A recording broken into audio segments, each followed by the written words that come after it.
Habiendo una crisis como hay, política, permanente, desde hace mucho tiempo en España, lo que sorprende, aparentemente, y es lo que yo trato de explicar y buscar justificaciones causales, es que los resultados reflejan, por un lado, la permanencia de los electores que mantienen como partido más votado el PP, el gobierno. Es decir, los favorables al gobierno mantienen sus mismos porcentajes de apoyo. Esto antes no sucedía así. Cuando un gobierno fracasa, el partido gobernante baja en la estimación. Si después de tantísima publicidad e interés que hay en las nuevas elecciones, el PP, el Partido Gobernante, continúa, marca una diferencia enorme con lo que sucedía antes del estado de partidos. ¿Por qué? Porque antes del estado de partidos, una crisis de gobierno tan grande y tan absoluta y un rechazo de todos los partidos, la negativa al PP y a Rajoy. Eso se dice, son tonterías, esas banalidades que indican que si otro estuviera en lugar de Rajoy, eso no es verdad. Aquí hay un rechazo total de los partidos que no son el PP, salvo Ciudadanos, al PP. Pero eso no quiere decir, como repiten todos, que la opinión pública ha votado cambio y ha votado que se quieran cambios, que todos han votado el rechazo al PP. Eso no es verdad. Pero aunque el 80%, dividido en trozos, porcentajes diferentes, esté votando a partidos distintos del partido gobernante, que es el PP, eso no quiere decir que la voluntad del electorado es echar al PP. Porque en un voto es que no es verdad. Estas son las tonterías que dicen los sociólogos, los periodistas y los propios partidos. El votante no quiere más que votar al partido que quiere que gane. Y si algunos como Izquierda Unida, por ejemplo, o como era el caso de UPyD, saben antes de votar que no van a ganar, quieren que no desaparezca el partido del Parlamento para que se oiga su voz. Pero esos votantes no están pidiendo una coalición de todos contra el PP. Eso no es verdad. Eso es una voluntad a posteriori que surge de los partidos, no de los votantes, no de los electores. Eso sale ya de los elegidos, que entre ellos sí hay un muchísimo mayor porcentaje de partidarios por separado, de partidos que unidos tienen una absoluta mayoría frente al PSOE. Pero aún así, si no reúnen los requisitos para gobernar, eso nos abre la puerta a una reflexión completamente distinta de todo lo que se ha dicho y se ha oído en toda Europa y en España sobre las elecciones en el estado de partido. La primera cuestión que hay ya, tomando altura y examinando las cosas desde el punto de vista de la inteligencia, no de la mía, sino de la inteligencia de la situación, alguien tendrá que verla. Lo primero que resalta es un hecho indiscutible, y es que la oposición no está valorada. ¿Cómo quiere decir que no está valorada la oposición? En un momento donde parece como el triunfador y el más grande fenómeno, el triunfo de Podemos, la emergencia de Podemos, que unido con Ciudadanos representan ya un porcentaje considerable del electorado. Pues sí, pensadlo bien y veréis cómo los resultados de las elecciones lo que reflejan es la desvalorización de la oposición frente al gobierno. Si el gobierno permanece intacto, que ha perdido votos con relación a lo que tenía cuando estaba en las anteriores elecciones, como que tenía mayoría absoluta, que la ha hecho muy mal, de acuerdo, entonces saca ahora una mayoría relativa, pero la saca mayoría. Y ahora, ¿por qué puedo defender esta tesis? Por una cuestión lógica. ¿Por qué se desvaloriza la oposición? Porque es un concepto antagónico, la oposición, del concepto fundamental del Estado de partido y de España en particular, que es el concepto de consenso. Pensadlo un segundo y caeréis todos en la cuenta. Si tiene prestigio el consenso, es que no tiene prestigio la oposición. Porque se está pidiendo que desaparezca, es decir, de una manera indirecta, se está diciendo igual que las grandes dictaduras de los años 40, anteriores a la Guerra Mundial, las que provocaron la Guerra Mundial. Los conceptos, la valorización del consenso implica la desvalorización de la oposición. Pensarlo a ver si esto tiene un fundamento o no. ¿Por qué sucede esto ahora y no antes de la Guerra Mundial? Porque lo que ha priorizado la opinión pública y la opinión de expertos sobre los pensadores, porque pensadores políticos no hay ni uno. Después de la Guerra Mundial, ¿dónde hay un pensador europeo? ¿Dónde ha habido creación de ideas políticas nuevas después de Europa? Decídmelo. Yo no lo encuentro. En cambio, lo que sí encuentro bastantes sociólogos buenos. Y en esa sociología política sí se descubren tendencias como las que descubren, por ejemplo, Kurt Lenk y Frank Neumann, que entre los años 60-70 publicaron estudios, monografías y ellos mismos una maravillosa introducción sociológica explicando, sin llegar a estas conclusiones, pero explicando cómo se produce esa desvalorización de las oposiciones políticas y una revalorización de los consensos políticos en cada uno de los estados. En realidad, vayamos más al fondo todavía, sigamos ese primer paso. El siguiente paso es que si lo examinamos todo atentamente, nos encontramos que no hay en realidad oposición en el estado de partido. Me diréis, pero ¿cómo que no hay oposición? Si está el PSOE y está el PP y Suárez primero, ¿pero y qué? ¿Acaso han gobernado para hacer cosas diferentes? ¿Acaso había alternativas distintas? No, es que no hay en realidad oposición y es natural que no lo haya en el estado de partidos. ¿Por qué? Porque todos los partidos son órganos del Estado y su función es crear otros órganos dentro del Estado, la autonomía en España.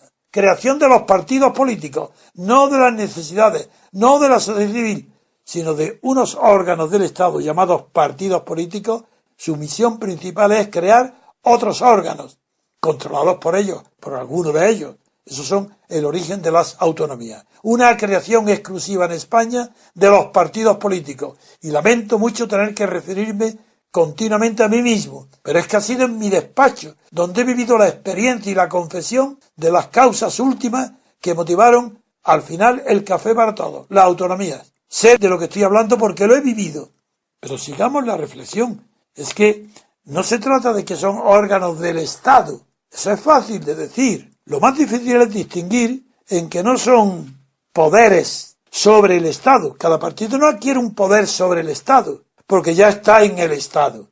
No se puede tener poder sobre el Estado si estás en él. Es un poder como órgano del Estado de aquellos otros órganos creados por los partidos, pero no con los órganos tradicionales. Ahí simplemente se han incorporado ¿a qué? Al aparato burocrático del Estado. De ahí la posibilidad de que se aumente el número de empleados a través de los canales de entrada al servicio público, los funcionarios. Eso sí, los partidos ahí tienen un poder inmenso. La autonomía, figuraros, creación de los partidos, colocación de los militantes de partido, sus familiares y nepotismo. Pensar crear de la nada 17 autonomías, imitando al Estado, multiplicando por 17, no tanto, pero casi, el número de funcionarios del Estado. Eso no hay quien lo resista. Pero bueno, eso es una consecuencia de la naturaleza de las ambiciones que son distintas en un partido de Estado que en un partido que esté dentro de la sociedad civil, como en Estados Unidos o como en Inglaterra. Seguimos con la reflexión señalando un punto además de otro. La unidad del Estado, eso no hay quien lo discuta, solo los separatistas. Es decir, quitando al margen el separatismo, que es una imitación de lo que ha sucedido con la autonomía, pues los separatistas catalanes y gallegos y vascos y canarios, es natural que la autonomía les parezca ridícula. Entonces, como son partidos del Estado, a ellos, los partidos de los que actúan solamente en la autonomía, también son partidos del Estado, porque las autonomías son estatales. ¿Cómo le vamos a pedir que si ellos son los dueños, los que administran y dirigen su autonomía, no quieran separarse? Pero si lo estamos invitando a ellos, la propia naturaleza del Estado de partidos. El partido se confunde con el Estado. Y allí donde hay autonomía, se confunde con la autonomía que aspira a ser Estado. El sistema crea el separatismo. Hasta ahora estamos diciendo que es la torpeza de Rajoy, la pasividad que no hace nada, y es verdad. Pero hay una tendencia más fuerte que todas las voluntades centralistas. Ni Suárez, ni Felipe González, ni Aznar, ni Zapatero, ni Rajoy pueden tener más fuerza que la tendencia de toda autonomía a convertirse en Estado, porque ya es Estado. Entonces lo que quiere la autonomía estatal es separarse de otro Estado, tener su autonomía estatal. Y esa es la consecuencia directa de la Constitución, del Estado de partido, del horror que me hizo a mí combatir por todos los medios lícitos y desde luego pacíficos, para derribar, acabar con esta oligarquía de partidos en el Estado, con esta constitución, con esta falta de moralidad política y de honradez política desde el origen, desde antes de la muerte de Franco, de los partidos clandestinos, cuando aceptaron la legalidad dada por un poder central desde arriba para abajo, que aceptaron una constitución en la que no habían participado, dada como una carta otorgada desde arriba hacia abajo. Esa es la razón por la cual tenéis que pensar, los que me oís, que estamos en un campo distinto del conocido y distinto del que los intelectuales, la prensa, la radio y la televisión divulgan en toda Europa. Es falso, no porque sea contrario a la mentira, sino porque es la negación de la libertad política. El consenso es el enemigo número uno de la libertad. De la política colectiva, por supuesto, el consenso. Sigamos las reflexiones, si es que no pararía de estar sacando consecuencias a las observaciones elementales de lo que es un partido estatal, esa contradicción en los términos. Muy bien, ya la unidad del Estado, por tanto, implica a la fuerza, a la supremacía del consenso y el deterioro de la diferencia, de la diversidad. Todos tienen que pensar lo mismo. En Estados Unidos no hay golpes de Estado, ¿verdad? Sí, me diréis ya, hombre, claro, MacArthur, nada. Allí no hay. ¿Hay golpe de Estado en el Reino Unido? No. Entonces, ¿cómo se mantiene Europa sin golpe de Estado? Porque todos los que podían darlo están dentro del Estado. Todos los partidos golpistas están incorporados al Estado, incluso los llamados extrema derecha, incluso los nacionalistas, incluso los comunistas, incluso Pablo Iglesias. El revolucionario está dentro del Estado, defiende al Estado, se postra ante el rey y es miembro de un órgano del Estado. Me ha recordado mucho la reflexión que ha hecho acerca de la influencia de los gobernantes sobre los gobernados y viceversa a un paisano suyo, que era el humanista Martín de Anglería, ha sido, claro, que decía la celebérrima frase que dice: juega el rey, todos taures, sí. Estudia la reina, todos somos estudiantes. Claro, que es la consecuencia del dicho de antes de la Reforma, que el pueblo sigue la religión de los reyes. Que es lo que vio Urdangarín cuando entró en Zarzuela. Exacto, quiso ser como el rey. Claro, lo vio, dijo, aquí juegan todos, pues yo también. Yo también, eso es. Ya dije el otro día que yo ya niego de base que en España haya políticos y, por supuesto, una sociedad y una organización política, puesto que el ejemplo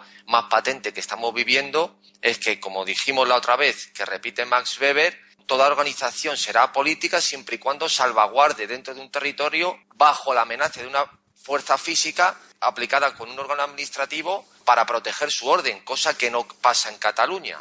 O sea, aquí no hay una organización política que ejerza ese monopolio legal de la violencia para salvaguardar el orden. Eso es inexistente completamente.